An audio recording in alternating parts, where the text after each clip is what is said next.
Welcome to the Big Success Show. Today, how you can change the world. Big Success with the Professor and Mary-Lynn. We're going to talk about a timeless movie which unlocks the simple truth about how to change the world, or at least your corner of it. Hi, I'm George Kruger, a.k.a. The Professor. And I'm Mary-Lynn. And this timeless movie that we're referencing today is the movie Oh, God. And it came out in 1977, starring George Burns, whose career spanned decades as a comedian and actor, and John Denver, who was a very popular musician in the 1970s. Near the end of the movie, God, played by George Burns, ends up on the witness stand. Now, wait a minute. What's God doing in court? I don't know, but I'd like to see the part again about God putting his hand on the Bible and swearing to tell the truth, the whole truth, and nothing but the truth. He might just say, hey. I don't even think that God could just say, let's skip that part. Yeah, let's skip that. I am truth. Yeah.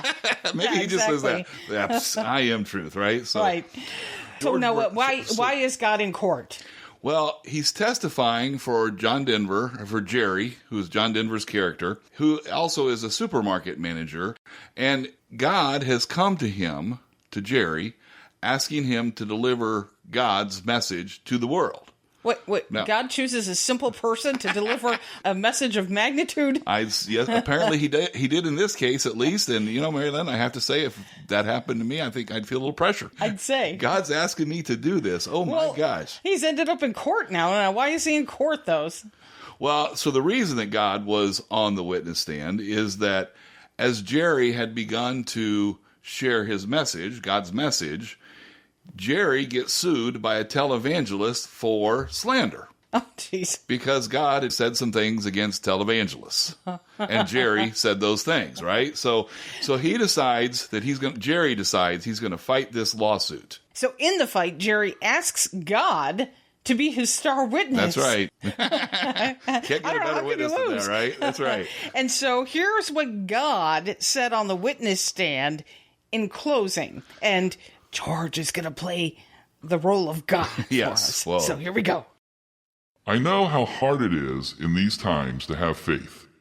But maybe if you could have the faith to start with, maybe the times would change. You could change them. Think about it. Try. And try not to hurt each other. There's been enough of that. It really gets in the way. I'm a God of very few words, and Jerry's already given you mine. However hopeless, helpless, mixed up, and scary it all gets, it can work. If you find it hard to believe in me, maybe it would help you to know that I believe in you. Wow. Those are some powerful words. That is powerful. That really is the message of God, too. It is, and I also think, Mary-Lynn, and part of the reason we chose this, obviously, for today's show. Because you wanted to play God. Well, that's a bonus, right? I mean, not many people get to do that, right? But I think that the more important thing is, doesn't it? When you hear these words and listen to these words, they really spoke to me because it just seems to apply so well to where we're at right now in the world. And so they're very fit. This message is very fitting to the world, and we're going to talk about that. Right. Not only that, but also how it applies to you and how you can impact the world. Absolutely. Because we all think that, it's just me. I'm just this small little creature, in this big universe on a globe called Earth. But the reality is the message that's coming through this is that you matter. And the message of the movie and the point of sharing this movie with you is that it points to the starting point of all big success. And what is that? Yeah, the starting point of all big success is an act of faith. Just like that last line. Look, if you don't believe in me, just know that I believe in you. Have faith in that. Yes. Right?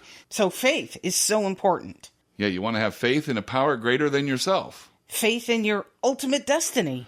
Faith in yourself. Faith in your abilities. Faith in your ability to learn and adapt. And this kind of faith that we're talking about, it's an active faith. It's not a passive faith. You have to work at it. Yeah, you can't just sit back and hope that things change. You have to take action because you have faith. Yeah, and because you act with faith, then things will change. Your personal economy improves. We talk about your personal economy in another podcast. We link to that in your show notes today. And as your personal economy improves, other people's personal economies improve. Individual by individual, economies change and change and change. As individual economies change, neighborhoods change. As neighborhoods change, towns change. As they change, states change. As states change, regions change. I can up that, George. As regions change, countries change. And as countries change, the world changes. Wow. That's amazing. That's amazing. And it all starts from one little spark. One little act of faith. You can change the world. That's the point we're making here. Exactly. And there's tremendous power in individuals acting with faith to change their own personal economy. But God isn't through yet. No, that brings us to the important partner of faith. Yeah, so in his testimony, God added a basic ethical principle. Don't know if you caught this, but this is the important partner in faith. Here it is. As you change your personal situation, try not to hurt others. But that ethical principles don't set the ideal. They establish the baseline. Okay, now you're starting to sound very professory here. All right. Professor. I went from God to the professor. What exactly does this mean? Well, what we're saying here is we should seek more than the baseline. We shouldn't just try to not hurt others. It should go beyond that, right? You know, the second great commandment, if we kind of stick with the Bible theme, the second great commandment is love your neighbors as yourself. Right. Well, that's the more ideal standard, right? So that's what we really should be striving for, not just what God's saying. At the minimum, try not to hurt yourself or hurt others, but in an ideal way, we're actually loving our neighbors as ourselves. And when you seek more, when you love your neighbor as yourself, then you will be loved. When you love others, you realize that you too are loved. When you give to your neighbor, then you will receive even more. But you don't give because you want to receive, you give because you want to give. And in doing so, you receive more blessings. Yeah, and the bottom line is, now to bring this back into kind of a more business or the economy role, add value to your neighbor's life, and you're going to create value for yourself. Wow, it's selfless. Exactly right. It all starts with you. We began this by saying you matter. Well, you do matter. You're here to do something special. God believes you can do it. Act with faith and love, and you can change the world, beginning in your corner of it. It leads to big success. And we just want to take this moment. It's a special time of year. And from the bottom of our hearts, from George and me to you and your family, we wish you a very Merry Christmas. And we thank you as always for listening today. Until next time, here's to your big success. Find big success at biggsuccess.com.